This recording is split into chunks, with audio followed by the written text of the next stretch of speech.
Okay, my outstanding friends, who doesn't like a sea monster, dinosaur, giant creature story? Well, if you do, I got one for you, and it's coming up, and this is a plesiosaur, apparently, and it was discovered on the side of a mountain cliff. You know, it's a cliff facing the ocean, and I'm going to show you the details on this in a minute. And David Attenbourough presented this as apparently they might think it's the largest sea monster ever, and they date it back to the Triassic era, Jurassic, Triassic. That was right in that same time frame, and my fossils also go back to that time frame. Which was the time when they called it exceptional preservation of soft-bodied creatures. Now, they have a skeleton. I have the complete creatures, and mine are DNA tested, CAT scanned, all that stuff is done. And they are what they are. And some of them are giants. Now, I am going to show you about this creature here and where it lived and what I say it is compared to what they say it is.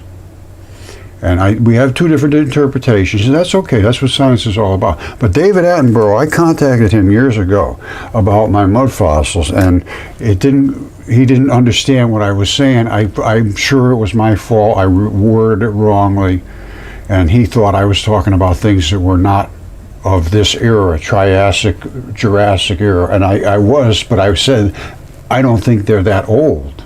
So he took it as I was looking into new things. And I'll read you what he responded. Because I reached out to him saying, I can't find anybody that understands these fossils, these mud fossils. And I think maybe you understood them. And he said he knew nothing about them, and he's only interested in things that were very, very old, preserved fossils. And my stuff was too new for him, so he wasn't interested. I understand that. And he was very, very gracious to write back to me because there was virtually no responses. But anyway, we're going to show what they're claiming about this gigantic creature and what I'm claiming about this gigantic creature, and then we'll take it from there. Because I have some pretty solid evidence to support my side of this, and it's going to be shocker du jour on steroids. This is off the charts because it proves my sea creature, you know, these gigantic sea creatures in the past that attack ships and all that kind of stuff, where'd they come from? Things like this, where did they come from? You just laying around the ocean? How many were there? Where they and why did they go away? I think I can explain virtually all of those things using the mud fossil understanding of what mud fossils are. So let's look into this. It's going to be pretty seriously interesting, I can tell you that. It is for me. Okay, my friends, as always, a shocker du jour for sure. Now, this is Steve Estes. I believe that's how you pronounce his name. And he is from a museum somewhere in, I believe it's England. And he's going out finding things, and he says he doesn't make any claims unless he's got the evidence. You got to find the evidence. You got to find the facts. No question about that. So that's what they're all about, is finding the evidence and the facts. And this is David Attenbourough with him. And they're talking about this new discovery. Now, I contacted David Attenbourough years ago, and he wrote back to me very nicely. You know, I was really surprised. And I wrote him about mud fossils, and I know I confused them by saying that they weren't as old as everybody thought. So he said, I'm only interested in things that are very, very old, so he has no interest in these recent things that I'm talking about. But my things are exactly the same things that they're talking about, only they're saying it's 500 million years ago, and I'm saying it only happened just very, very recently. Everything I have is on the surface of the earth, everything. And they were just absolutely enormous creatures that they have no clue, and they think they're just layers of sedimentation, just like this right here. This is where they went to look, see? And actually they say right here, something like this inspires children, hopefully. Well, the kids got to look, but they got to think for themselves. You see this layer right here? You see this layer right down there? What caused that? Well, so, there was a flooding and another flood and another flood and another flood. Well, there's areas where there's thousands of layers, and there wasn't thousands of floods. Now, and I will show you exactly what those layers are. And here's where they dug. Well, here's another shot of the same area. See how defined these layers are? And you see this area here? I think that's where they dug the skeleton out of. You see the red color here? Now, most people would say, well, that's just dirt running off of here. And it might be. But I can tell you what these layers are, and I will show you what they are from my friend Tyson Carlson, Tyson's Mudfossil Adventures. He and I have been sort of looking into his situation up there as a mud fossil discovery of unbelievable proportions. Here's what he's found. This, my friends, is a membrane. This is the lower layer of a membrane. That right there is the upper layer. You see how it's eroded away. This part is eroded away, but it was here, and it came all the way down, just like this layer. This is a membrane, and it's called a bilipid membrane. Lipid membrane. What is in here? The lipids, all the fatty fluids and so forth. Now, let me show you. I mean, this is what it is. And here's the anatomical look to it. Is this right here? This is how they show it in a very simplistic way. There's the top layer and there's the bottom layer. Well, I have a better shot than that, I think. Well, this basically shows this, and that's the lower layer. The upper layer is 6 feet above this, more than that. All right, so that's where the upper layer was, as I showed you. And this, in us, you could lift this up and you can see right through it. I'll show you a better anatomical look to it. Here's what it is. This is your skin. All right, here's your hairs coming up. That's basically your epidermis, means the outside skin, the stuff that is not bloody. Then you have the dermis, which is a little bit more, it's rubbery, but it's less than the scale of the surface. Then you attach that with this, which is the superficial reticular cutis fibers. Then you have this layer here, right here. This is that gooey little layer. Now, and then you have some fats, phospholipids, fats, and here's the membrane. Here's the membrane right here. That's the upper superficial fascia membrane. That's 6 feet up on that mountain. And this is the lower membrane down here. This is the deep fascia membrane. And if you can see, you see all these little balls? They're showing these balls, and they're showing these little straps in between it so that your skin can do all this kind of stuff, and it comes back. And this is the membrane right below your skin. And this is what they're showing, or I'm showing you at Tyson's place here, right here. You see that? That's the upper, that's the lower. He's absolutely enormous. And he's got everything else, all kinds of stuff out there. Absolutely phenomenal spot. And this is on the West Coast in Oregon. Now, here they are down here. Here they are right here. All right? So they're digging in here to try to get this creature out, whatever is plesiosaur. You see that layer right there? You see this layer right here? And then you see this in between here? All right, and then you see this laying down here, you see that? Another very, very distinct layer. Another distinct layer. These layers are meaningful. They're not just there from some deposit. Those layers are layers of tissue. All right, just like Tyson's are, layers of tissue. You see how high up the top here is? That's where the skin is, way up at the top. You got to come all the way down here to get to the upper membrane. All right, and I got the other ones to show you that are just as fascinating. Here, look at this. This is what your skin looks like right below your skin. So you got your skin, and then you got all this floppy stuff. And then you get down deeper into the muscle, and they don't really show it all that correctly here, because you got the two membranes, the bilipid membrane, and then you get into the muscle. This is the fascia. And in that fascia, there's all those little balls. You see that? You don't see that. You're never going to see that. This is an electron microscope, so they don't even know they're there, basically. Nobody's ever really dealt with them because they're just too small to deal with. However, when they're in a giant creature and they erode away, these are the balls that are left, because those are the anchors. They're tough. You see up here?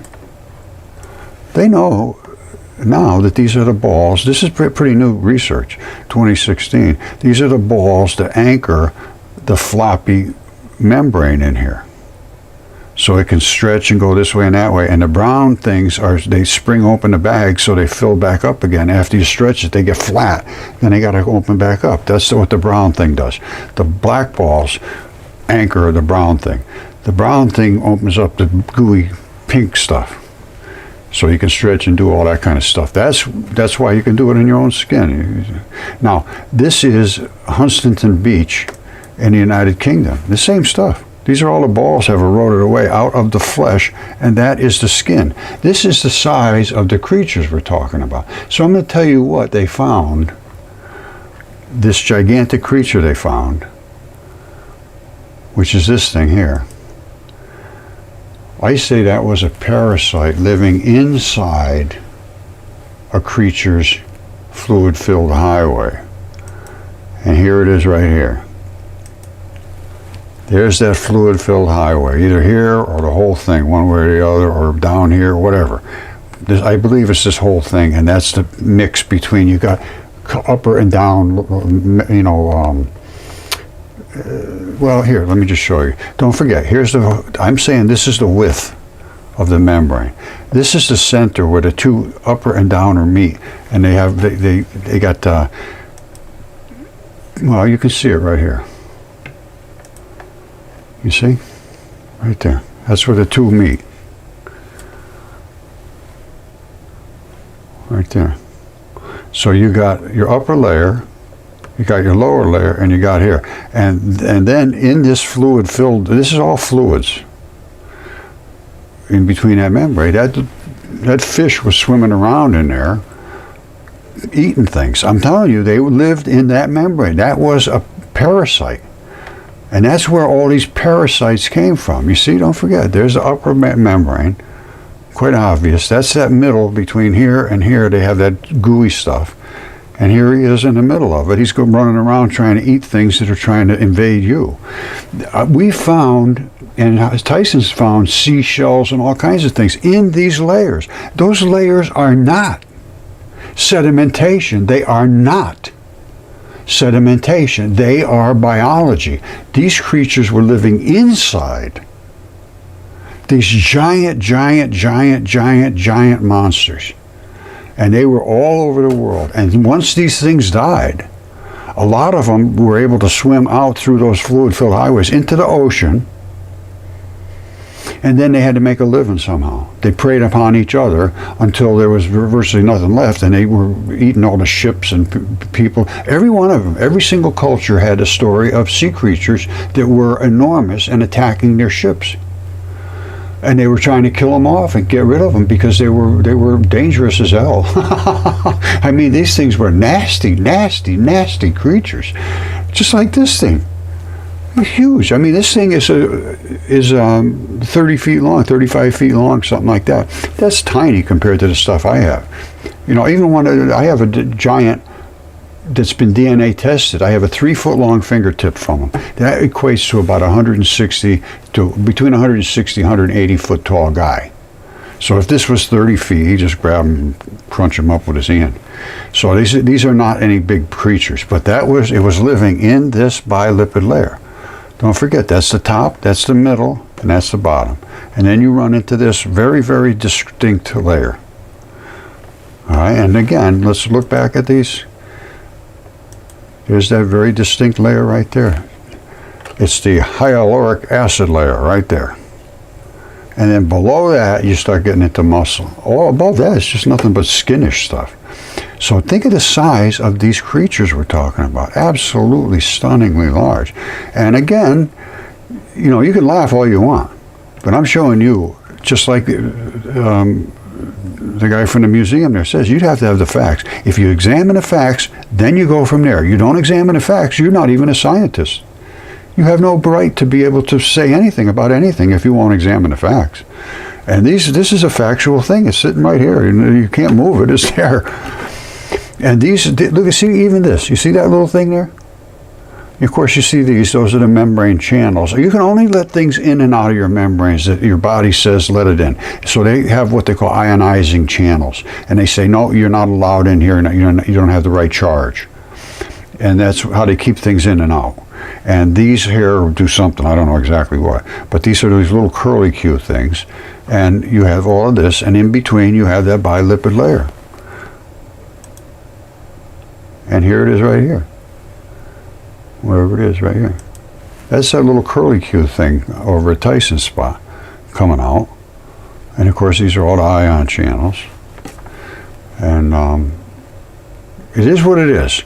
So I know it's very, very hard for the average mind to comprehend this. But what we're looking at here that they found, that they think is the biggest creature on the face of the planet, is a parasite. Basically, it's a parasite. All right, if I was examining this spot, the first thing I'd do is examine what's up at the top. You know, what is that made out of?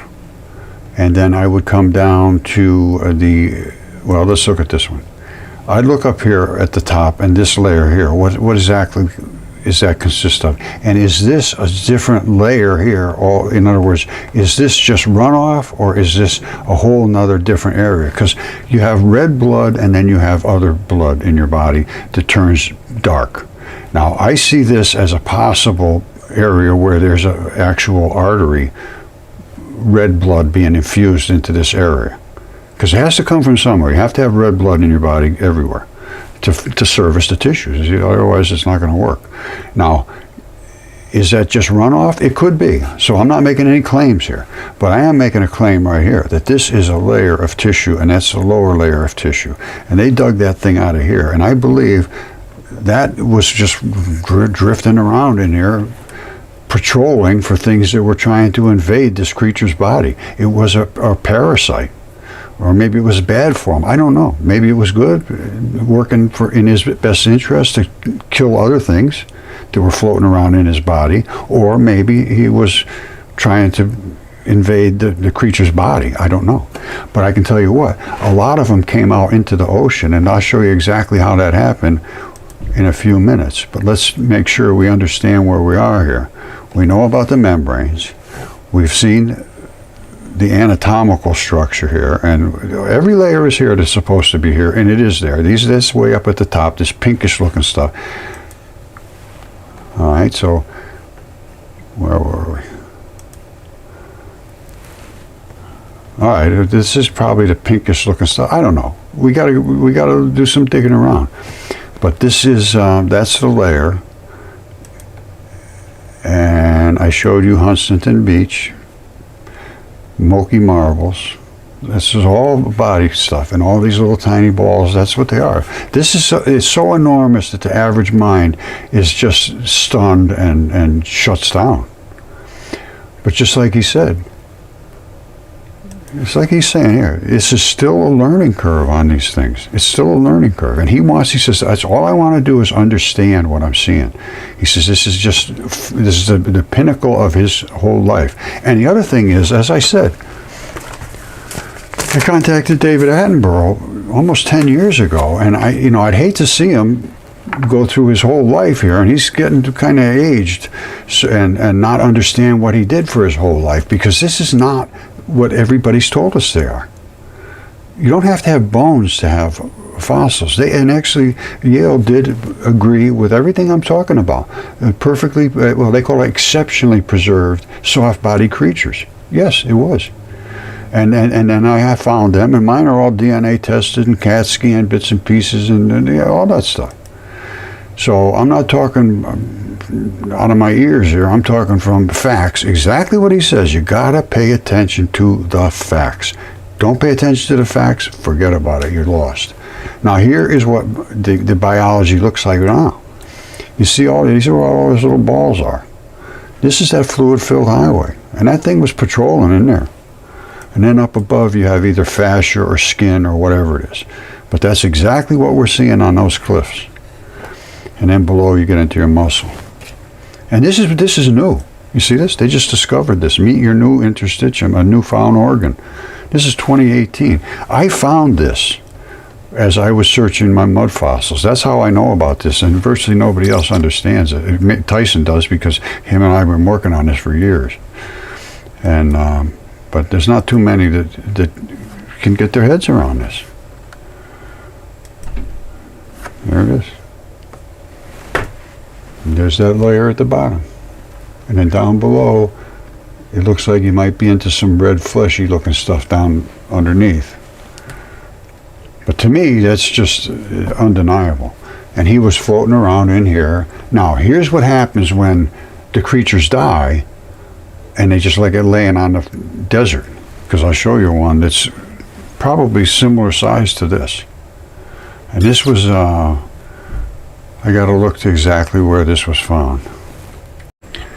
Okay, 100 times, 1,000 times maybe, I've shown Typhon in the desert. He runs all the way from here, all the way across, and his head is right there.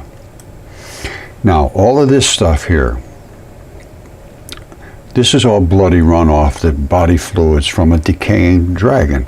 And he's a dragon. It's all written about in Apollodorus. Look up Apollodorus 1.6.3.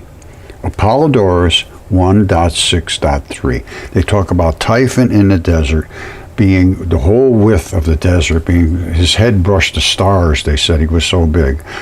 And he was attacking this fish, which was one of the gods, had turned themselves into animals to try to escape him. He was sent to kill the gods. I know, it's crazy. Here's his head. You see this? That's his whole body running down. This is his neck. Runs all the way down here. You see this? This is just bloody runoff. So any animals, the ticks and whatever were on him, going here, they just die in the desert. No, they're not going to get away. However, there was a different situation. So here's his throat. Here's all the dragon scales that run all the way up his throat. All right, you see that? That's his dragon scaled throat. This caved in, but this is his throat. Runs all the way up. All those scales run all the way up, all the way up, all the way up. This is just runoff. So this has nothing to do with his body. All right, so here we are back at his body. All right, so his body starts here, goes this way. That's his throat. This is just blood that ran off. Now, there's going to be all kind of parasites in there, but they're just dead out there. They're just not going to be able to do anything because they're in the desert. Well, some of them made it out into the ocean. How did they do that, Roger? Well, here's how they did it. Off of his head right here, which is filled with blood just like everything else in the body, they were able to go out through these rivulets that ran into the ocean. And these monsters were able to swim out of his head and out of his bloodstream. And over here, same thing.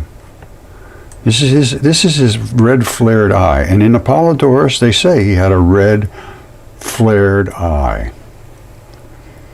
All right, and here's his beards. You have Google Earth, I'm sure. You can come up here and look at this all day long if you want. And this was his unkempt, hairy, streaming stuff, all streaming in the wind, they said. And this is what he spit down at that fish to try to kill it. Flames coming out of his mouth. And it hit the fish right on his back here and ate into his back. Look at that nasty stuff. Now, up here, though, is where the sea monsters came from. They came out and they went into the sea. That's all. Simple as that. And they were all over these places. And the dragons were everywhere. This isn't just one dragon. They were everywhere. And they ended up getting everywhere in the ocean. And they have charts everywhere you see. They show the charts of these different types of sea creatures. And they would report the same ones. We've seen that one too. Yeah, we saw that one too. We saw that one. They're different types of parasites. That's all they were. They were infested in these creatures and had nowhere to make a living after they died. So they went into the ocean because they were in the fluids of the guy's body anyway. So they just kept going out in the fluid and they got out here. Now, there wasn't a whole lot to eat. So ships and sailors and all that, they were pretty good with that. They'd go after those guys as like big, dinner plates. big meal, buffet. That's what happened. This is I didn't write that. As a matter of fact, the Library of Congress, a few years ago, it wasn't that long ago, had a special meeting to discuss these ancient sea creatures and do we know anything about them? Yes, I know everything about them. They came out of these dead creatures' bodies. They were living in these systems, just like people have parasites in them. They have fungus. They have bacteria. They have all kinds of little organisms and worms and this and that. And that's exactly what came out. Wormy looking things and big things with all kinds of nasty stuff. Reported everywhere in the world. And Typhon, whose throat was cut, is on the maps. They knew about these things. That's why they made maps of all this stuff. See, his throat was cut right there, and that's bleeding out. He bled out in the desert right here. His throat was cut by Zeus with his great and mighty sword. Right there. And that's all blood running out from him. And of course, he's dead in the desert. Now, hold on one second. All right, see this? This is 1375. This is the Atlas Catalan Abraham Kresk map. And it was commissioned by some big shot back then to do everything in the whole world and see who owned what properties and all of that stuff and what was out there. And they talk about pearl divers and this and that. And here's one of the things that they show right here is this dragon, which is Typhon, running all across North Africa. All right, there's the Red Sea. Typhon is exactly as advertised. He's right here. And guess what? He's also got his throat cut right there. All right, so this is not, they knew about these things. And then there was all kinds of sea creatures and sea maps about sea monsters. They were everywhere. These are maps and beasts up in, look at them. These are the kind of sea creatures. Look at these things. But this stuff did exist. And I can show you want to see a tick? I'll show you a tick. It's up in Czech Republic. You see that? I'd bet $1 million to a dime that is a creature that it existed at this particular time. The reason it has all the green growing on it is because they love red blood. This was, I believe, a flea or something very similar to that fed on blood, and that's why it's just saturated with blood. Now, it's up under, covered in the back, I'm sure is much bigger than this, but this is just the head. Now, this is the legs of a girl, maybe 10 years old, something like that, 10, 12 years old. Now, this is the creature. Look at what a flea looks like. Don't forget, this thing here, this is what a flea looks like. There's not much difference. That's what a flea looks like, and that's what this thing looks like. I don't see much difference.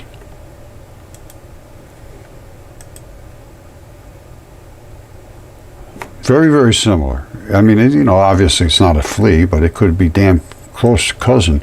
And this is what a flea looks like, and it just sacks of blood. And in his head, it was where all the red blood is coming out. Well, it is where all the moss is growing. So there's got to be a lot of red blood there. And you see these little legs-looking things? He's got this exact same look to him. See the little leg-looking things coming out here? All this greenness. The only thing he doesn't have, that he has and the other one doesn't, is these little balls here. And I'm not sure. It may be here. I don't really know for sure. I can't see. They could be these right here. Here's the eyeball. And when it died, it just puffed up or something. I don't know. I didn't see it in an actual flea. The other one has little balls right in here somewhere. But pretty close. Okay, you've seen the anatomical. I'm sure some of these universities have doctors and anatomists and so forth.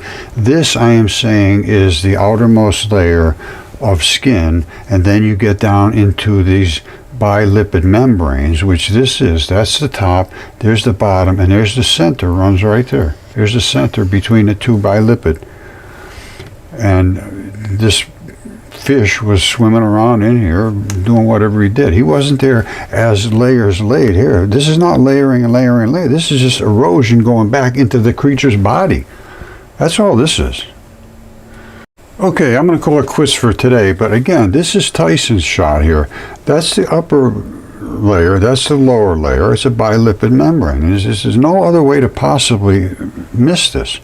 And between there is that fluid-filled space that fish was swimming in. Now, this is nowhere as near as the bigger one over. It's in Dorset, United Kingdom.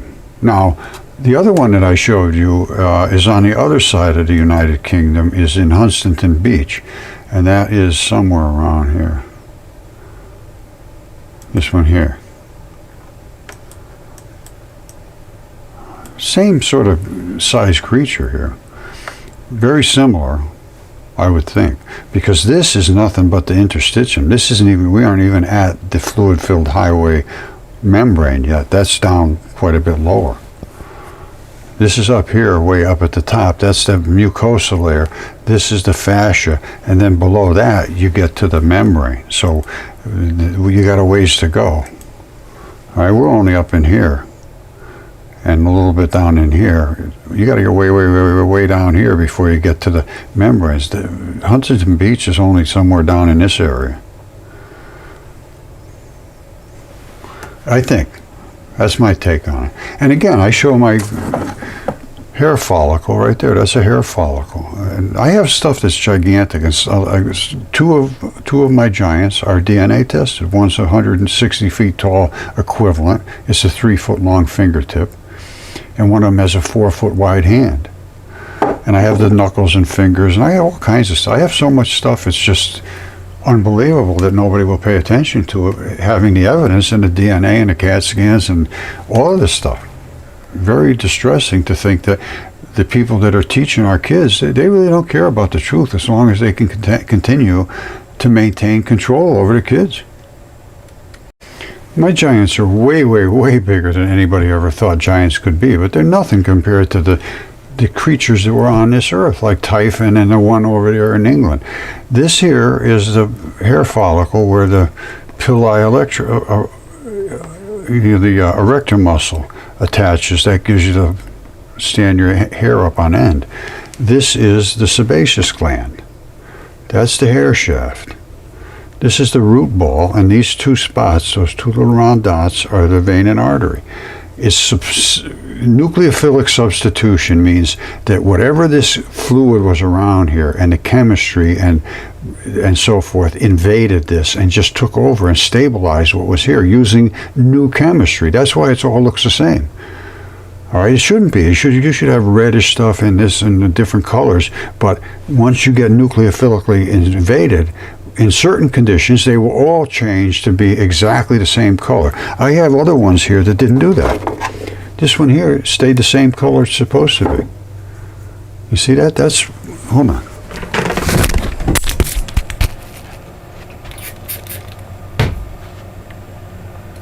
Hold the fort, my friends. Hold on, I'm coming.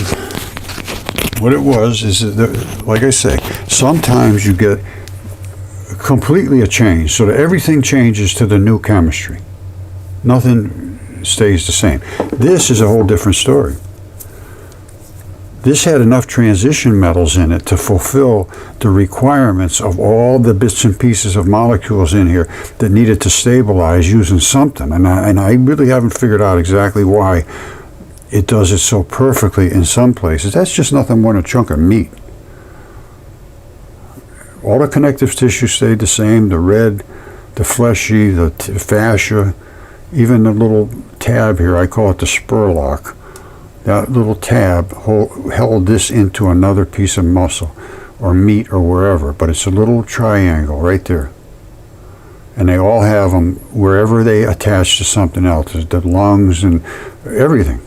Everything that's inside of you has to be held there in a position where it doesn't go this way or that way. It sort of stays, but it can shake around a little bit. That's what this does, the spur lock, that tab.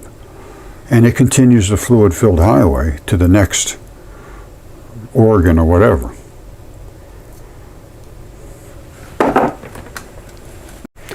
All right, so don't forget, just as it said, there were giants in the earth in those days. And then after that, more giants. When the sons of God went into the daughters of man, they had more giants. They were little puppies compared to the things that I'm showing you, like these giant dragons and so forth. That was just off the charts crazy. But it was what was written in the ancient texts. Every single one. There's not a culture on earth that doesn't write about dragons and giants. Not a single one. And they all were of extraordinary proportion. And they were taken out of the ancient biblical texts and so forth because they were just too spectacular for the average mind to even consider them. So they had to say, no, don't talk about that stuff. They'll just consider you crazy. And that's true. That's exactly what happens. Today it does too. It doesn't matter. Evidence, I have more evidence than anybody has ever had about this, including DNA and CAT scans and specimens and what you just saw. If you didn't see it, then you don't want to see it. You have no inclination to investigate. If you didn't see what I showed you and that layer, and the separation between this layer and that layer, and this fish swimming around in there doing whatever he was doing. Now, he could have got off and got into the ocean if he got into the right spot. And the other ones did, the ones that were hooked up with Typhon. It looks like they were able to swim right into the ocean.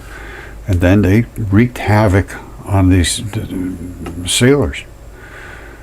So anyway, that's it for today. Thank you. God bless you. I hope everything works well in your life, and I hope you have a nice new year, and I hope we can get this understood, the truth of what's going on. I made some demands to the people that have denied my research, and let's see how it plays out, but I'll be talking about that soon if I don't get a response, which I never have, so we'll find out. Now, don't forget, look at that. That's just undeniable, and that's just undeniable. Look at the color of that, the color of this. And then you get way down below, and I think we gotten down to where there's going to be some muscle, some meat. This here is just nothing but membranes. All right, I love you all. Vayos con Dios, amigos. Okay, this is from Bristol University, Judith Sasson, and she's talking about discovering new species. Well, we have discovered some that are very, very closely related to humans, but they are not human, and they have a different set of bone structure inside that really creates springs instead of the bones and tendons that we have. And we also have other new species that are in the mud fossils, but it wasn't understood until just recently that these things did preserve this way, and they were pre-flood creatures. And Yale even says that it might have been a failed evolutionary experiment.